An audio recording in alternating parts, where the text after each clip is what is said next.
This is Oneng and Clang! Ang ulam natin for today is kinamatisang hipon.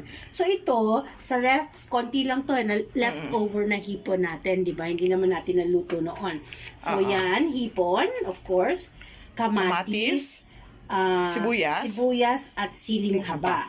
Lalagyan natin ng konti, kasi konti lang to, konting sinigang Sampalok mix. Sampalok mix. Ang pang-alat natin ay patis. Okay. Yun lang ang ating And then, ingredients. okay. Again, walang vegetables sa ref. Oo. So kami yan talaga lang. kung ano lang yun nandun sa ref. Correct. Okay. Ano yung tira-tira? Para hindi po nasasayang at natatapon.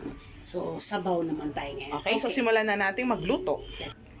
So yan, nilalagay niya na po yung kamatis. Lalagay ko muna yung kamatis. Actually, ilagay ko lahat. Oo. Except yung hipon. So, ito kamatis, sili, at yung bawang. Ano ba? Sibuyas. Wala pong bawang. Erase yun. Sibuyas. Okay, so tubig, mga... Depende po sa rami ng hipon nyo.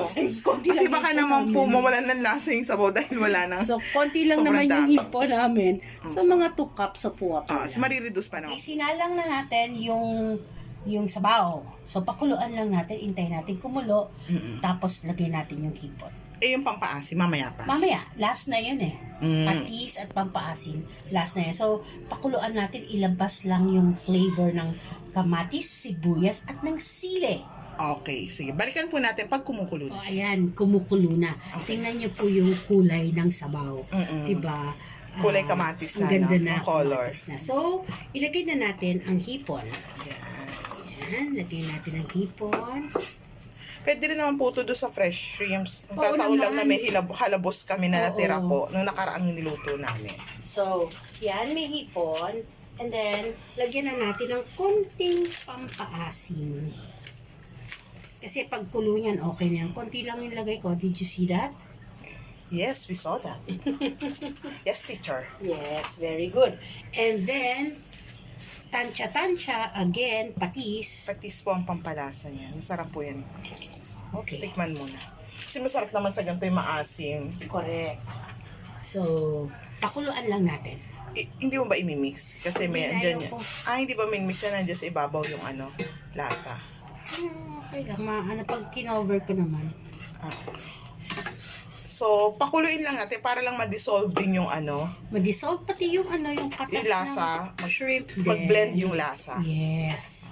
So, balikan po natin pagkatapos na siya. Mga lang about 1 to 2 minutes, no? Okay na yan. So, Ayan, kumukulo na ulit. kulong-kulo na. So, it's time for us to taste. So, syempre, ang ating Ako ang taga-taste. taga-taste. Sarap. Alam mo, kahit halabos na siya, yung lasa niya, no?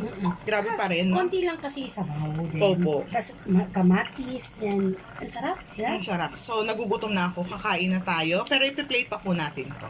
Okay, sarap.